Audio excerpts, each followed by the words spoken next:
Hello everyone, my name is Devangi Parekh. In today's video, we are going to discuss about some of the basic features related to object-oriented programming. In this video, we are going to see the basic structure of object-oriented programming, what is the variable and how we are going to declare it for object-oriented programming. Our next topic is keywords and comments for object-oriented programming. In previous video, for object-oriented programming, we have covered the topic like what is object-oriented programming, why do we need object-oriented programming, and some of the basic feature of object-oriented programming. By summarizing the previous video, I can say that object-oriented programming is a superset of C programming with the additional information of object-oriented concept. Object-oriented programming was developed because limitations were discovered in the earlier approaches to programming. What are these limitations? We have already covered in the previous video. The four basic features of object-oriented programming is encapsulation, data hiding, inheritance and polymorphism. These features we are going to cover in the upcoming videos. So let's start with the today's video with basic structure of C++ programming. Before moving to the C++ programming, let's just recall the basic structure of C program. In this C programming, firstly we have to write the standard header file. For including the standard header file, the statement we have to write is has include and then header file name.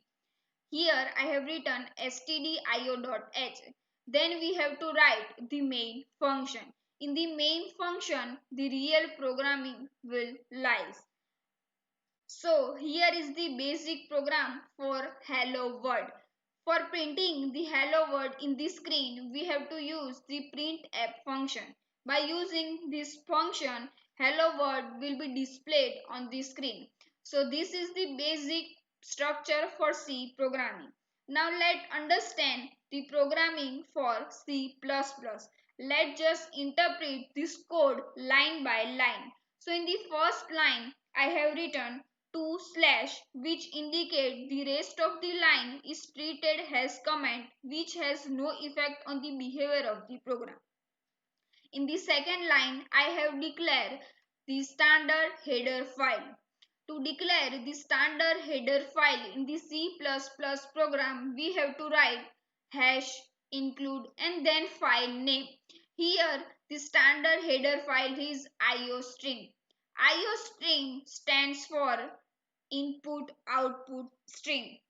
Input output stream allow to perform the standard input and output operation such as writing the output on the screen. Next line is blank line. Blank line have no effect on the program. They simply improve the readability of the code. In the next line, I have written the main function. Main function is the entry point of any C++ program. Execution of any C++ program begins with the main function, no matter where the function is located in the program. So every C++ program must have a main function. This is the curly braces which describe the scope of the main function. Here this bracket is indicate the opening the main function opening bracket and this is the closing bracket. Next is std double colon cout. These two words indicate the standard character output device. Usually it is the computer screen. Next is this insertion operation which indicate what is followed is inserted to be in the cout. The function is similar like printf function. A statement within the double quotation will be inserted into the cout and be displayed on the computer screen. So to write any statement in the computer screen, we have to use the cout function. Cout function is lies under the library IO string. By using the namespace in the code will be written as something like this. So here the namespace is the declarative region that provide the scope of identifier. As an identifier, we can use the different type of functions and variable. By using this namespace, the code will be written rewrite like this, and this stdio here we have already declared, so we do not have to include here before cout function. With the use of cout function, this statement will be written in the computer screen. In the last two code, here we have to write return 0 because here I am writing int main. Our next topic is comments in C++ programming. So generally in programming language there are two type of comment have supported. First one is single line and second one is multi-line. So in C++ programming also the C++ programming supports two command. First one is single line and second one is multi-line.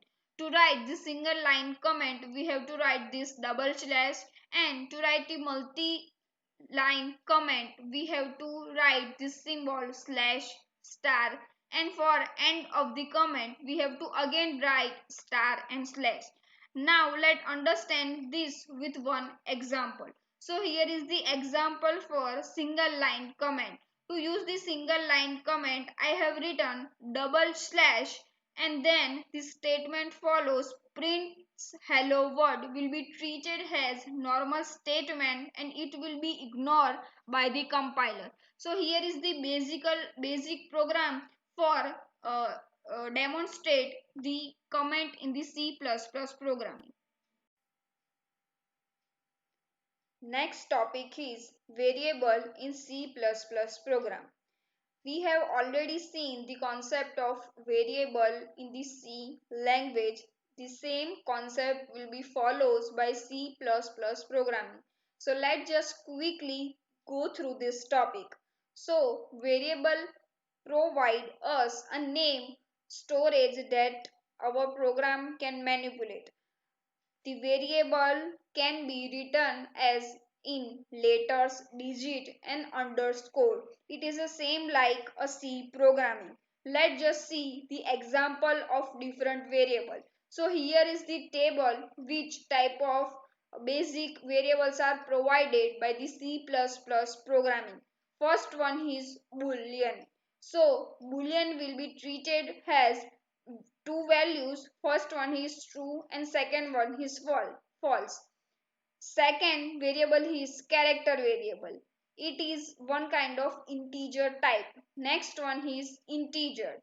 Fourth one is float and fifth one is double. This all type of variables is also provided in the C++ programming. Now let understand with this example. Here I have written integer I, J, K. So the basic definition for variable is, firstly we have to declare which type of variable this is and then the variable name. Here is the different type of example of variable names. Our next concept is keyword in the C programming. Keywords are those words which have reserved for programming. We do not have to use this kind of variables in our function as an identifier.